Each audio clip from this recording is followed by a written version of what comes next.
विद्यार्थियों, एक बहुत ही इंटरेस्टिंग प्रश्न है जो कि बहुत सारे विद्यार्थियों को ज्ञात भी होगा।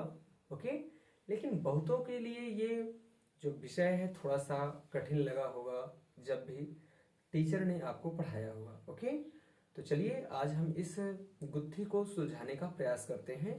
प्रश्न है क्या कि जब हम त्रिकोणमितीय अनुपात में 0, 30 डिग्री, 45 डिग्री, 60 डिग्री और 90 डिग्री का मान ज्ञात करते हैं तो उस समय हम 4 का ही भाग क्यों देते हैं। ओके, तो इसको मैं आपको बताने वाला हूं विद्यार्थियों। जैसे हम यदि यहाँ कोई भी त्रिकोणमितीय अनुपात लिख लें विद्यार्थियों, जैसे हमने साइन 0 ज्ञात करना है, ठीक है। साइन के लिए यदि हम 0, 30, 45 और 60 और ये 90 इस तरह से इसे हम लिखें और यहाँ पर हम इसके मान ज्ञात करते हैं। साइन का साइन मान लेते हैं थीटा है, तो थोड़ा पीछे से लिख लेता हूं विद्यार्थियों।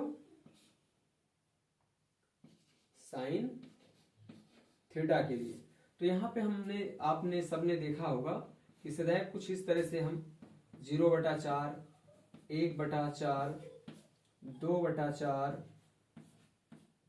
ठीक है, 3/4 और 4/4 करके वर्गमूल ज्ञात कर लेते हैं।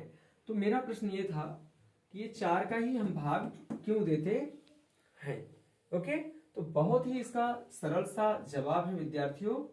कुछ इस तरह से आप एक निर्देशांक तल बनाते हैं, कार्तीय तल जिसे कहते हैं। तो यहाँ पे अपन लिखते हैं क्या, 0 डिग्री, तो यहाँ पे मैं 0 को दर्शा दूं यदि, फिर हम 30 को दर्शा दें, फिर 45 को, फिर 60 को और यहाँ पे हम लें ये 90 डिग्री को, ठीक है। थोड़ा दूर दूर लिख लेते हैं इसको इस तरह से। तो हम यहाँ पे क्या देख रहे हैं विद्यार्थियों कि ये जितने भी मान हैं, चाहे वो 0 हो, 30 हो, 45 हो, 60 हो और 90 हो, तो ये इस कार्तीय तल में किसी न किसी चतुर्थांश के हिस्से होते हैं, किसी न किसी चतुर्थांश के ही हिस्से होते हैं। जैसे कि अभी यहाँ पे मैंने शो करा दिया, तो ये इस चतुर्थांश का हिस्सा है, ये सारे एंगल्स। यदि मैं इन्हीं को यहाँ पे दर्शा दूं इधर से, ठीक है, तो ये इस चतुर्थांश के हिस्से हो जाएंगे। यदि मैं 0, 30, 45, 60 को इस चतुर्थांश में दर्शा दूं तो ये इधर दिखेंगे, इनको मैं यहाँ पे दर्शा दूं तो ये इधर दिखने लगेंगे। तो कहने का मतलब क्या कि जब हम इनके मान को निकालते हैं किसी भी त्रिकोणमितीय अनुपात के लिए तो हम 4 का ही भाग देते हैं।